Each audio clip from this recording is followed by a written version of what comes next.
Hello, my name is Dan Johnson and welcome back to my channel. Today I'm going to be talking about the brand new Christmas special entitled Joy to the World.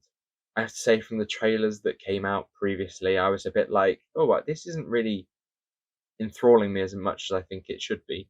And there was something about the way that the trailers were edited and sort of illustrating like weird cuts and shots of the vortex that I thought, oh, maybe there's a lot more going on here. Um, and there wasn't. Got clowned again. But I never believed any of that sort of stuff that this is going to be a huge reveal, massively important. It's a Christmas special. They were trying to just have a nice time, and that's what I did. I did have a nice time watching this story. I mean, by no means is it perfect, and I'll get onto that later. But first, let's talk about some of the stuff I really enjoyed. The idea of the doorways in the hotel and the time hotel that the Doctor and various characters can walk into, and the way that they bring them together towards the end is quite nice. You know, that sequence in the climax where the Doctor takes the rope from the Antarctica expedition, I think it's Antarctica, takes that rope, brings it through to the Orient Express and through to Joy where she is, I think is a nice moment. And that kept the story fresh and kept it moving. Because when you have all of these doorways, you can really go anywhere, and there's so many places and ideas that can be used, time periods that you can explore with that. So one, I think it might have even been partly to the story's detriment, because the idea that you can go anywhere all at once is just not financially or in terms of runtime viable. Something that nobody was expecting was the story to sort of spend a year with the Doctor in this regular hotel, waiting for the door to reopen so he could re-enter the time hotel. And I think this is probably my favorite part of the episode. The sort of slow approach with lots of gags, like the plunger gag and stuff like that, I think worked really well. And him having this relationship with Anita and, you know, giving her the spare chair and sort of taking the slow path for once was quite nice. Although, issue number one coming up, I think that the idea that the Doctor is taking the slow path because he is so fast and so quick and he never settles and everyone always leaves him and stuff like that does not really work in the sense that they did this in the giggle. Um, the idea was that the 14th Doctor was taking this slow path and appreciating his time so that the 15th Doctor was fine.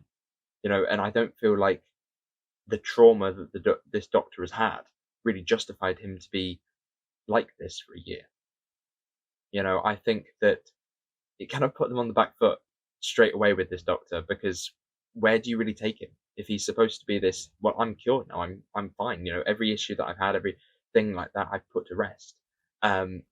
So is it trying to imply that this is all because of Ruby?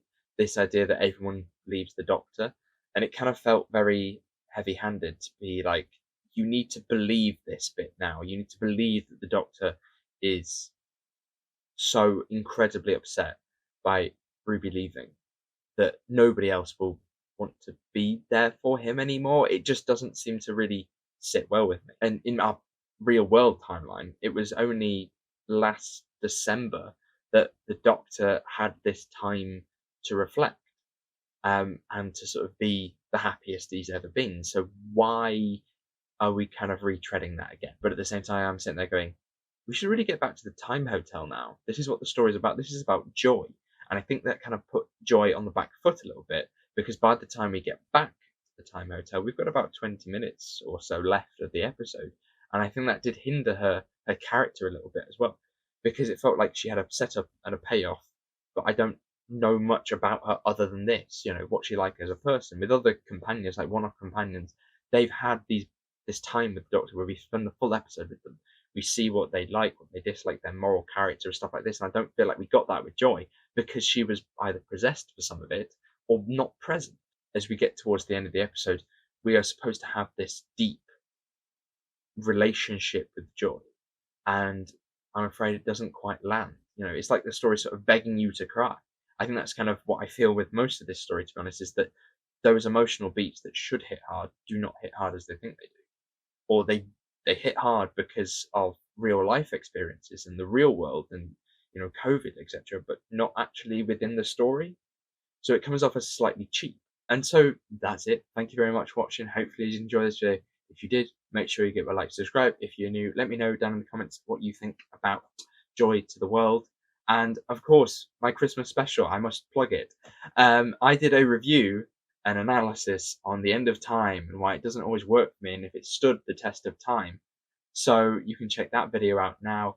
I'm really happy with it. It's a full 15-minute, well written, I say well written, a full 15-minute video essay about the end of time. But until next time, thank you very much for watching. I shall see you soon.